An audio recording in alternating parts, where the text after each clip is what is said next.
नमस्कार दोस्तों, आप सभी का मेरे चैनल पर स्वागत है। आज हम सुनेंगे बुधवार व्रत का महात्म्य एवं विधि विधान और बुधवार व्रत कथा। आइए हम शुरू करते हैं। ग्रहों में राजकुमार माना जाता है बुध ग्रह को। स्थायी आरोग्यता, अच्छे स्वास्थ्य और बुद्धि की वृद्धि के लिए प्रत्येक विद्यार्थी को यह व्रत अवश्य करना चाहिए। ग्रह कड़ी होने पर तो यह व्रत किया ही जाता है। वैसे सभी कामनाओं को पूर्ण करने वाला और रोगों तथा शोक से छुटकारा दिलाने वाला भी यह व्रत है। 7, 27 और 128 बुधवार तक किया जाता है यह व्रत। इतने दयालु हैं बुद्धदेव की 7 अथवा 27 बुधवारों तक व्रत करने पर भी भक्तों की सभी मनोकामनाओं की आपूर्ति कर देते हैं, जबकि 128 बुधवारों का व्रत करने वाला तो इस लोक में सभी सुख और अंत में मोक्ष का सहज अधिकारी बन जाता है। विशाखा नक्षत्र युक्त बुधवार से यह व्रत प्रारंभ करना चाहिए। व्रत प्रारंभ करने के एक दिन पूर्व सायकाल नदी या तालाब में यज्ञ भस्म, गोम्य, मिट्टी और पंचगव्य क्रमशः शरीर पर लगाकर स्नान करें और फिर स्नान करने के बाद जब आकाश में तारे दिखाई देने लगे तब व्रत की दीक्षा लें। बुधवार को प्रातःकाल स्नान और देव एवं पितृ तर्पण के बाद की जाती है बुधदेव की पूजा।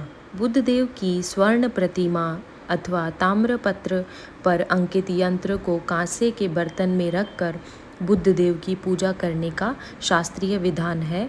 बुद्धदेव को दही, गुड़ और चावल का भोग लगाया जाता है और सफ़ेद वस्तुओं के प्रयोग को प्रमुखता दी जाती है।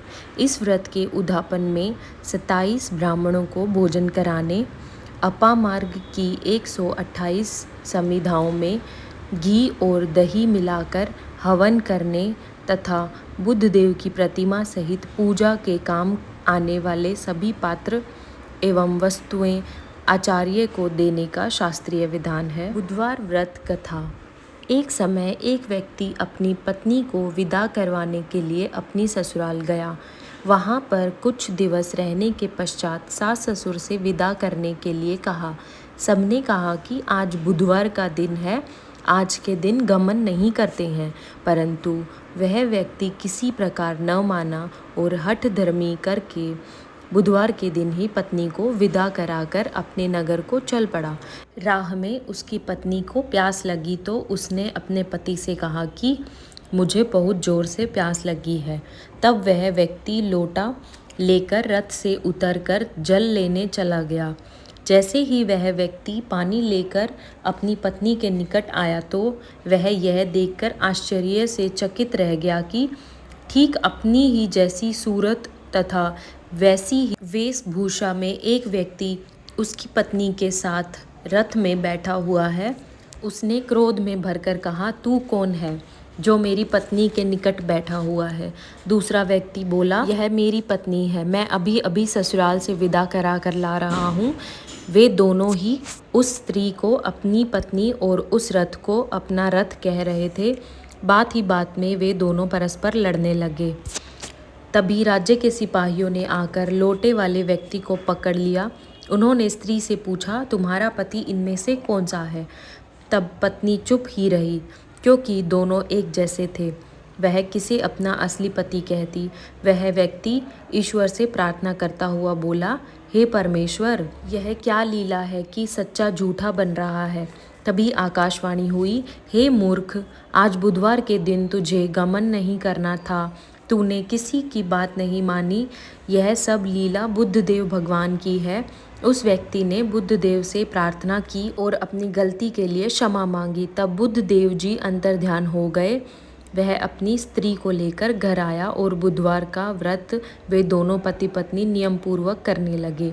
जो व्यक्ति इस कथा को पढ़ता तथा श्रवण करता है उसको बुधवार के दिन यात्रा करने का दोष नहीं लगता है और उसको सब प्रकार के सुखों की प्राप्ति होती है। जय श्री बुद्धदेव।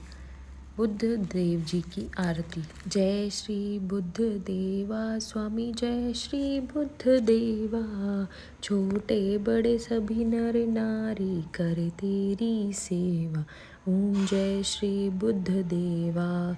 सुख करता दुख हरता, जय जय आनंद दाता। जो प्रेम भाव से पूजे वह सब कुछ है पाता। ओम जय श्री बुद्ध देवा। सिंह वाहन है आपका ज्योति सबसे न्यारी, शरणागत प्रतिपालक हो भक्त के हितकारी। ओम जय श्री बुद्ध देवा। तुम हो दीन दयाल दयानिधि भव बंधन हारी, वेद पुराण बखानत तुम हो भय पातक हारी। ओम जय श्री बुद्ध देवा। सदगृहस्थ हृदय में बुद्ध राजा तेरा ध्यान धरे, जग के सब नर नारी व्रत और पाठ करे। ओम जय श्री बुद्ध देवा।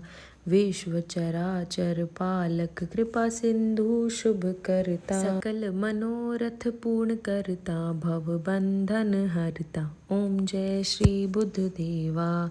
श्री बुद्ध देव जी की आरती जो प्रेम सहित गावे, सब संकट मिट जाए अतुलित धन वैभव पाए। ओम जय श्री बुद्ध देवा। बोलिए भगवान श्री बुद्ध देव जी की जय।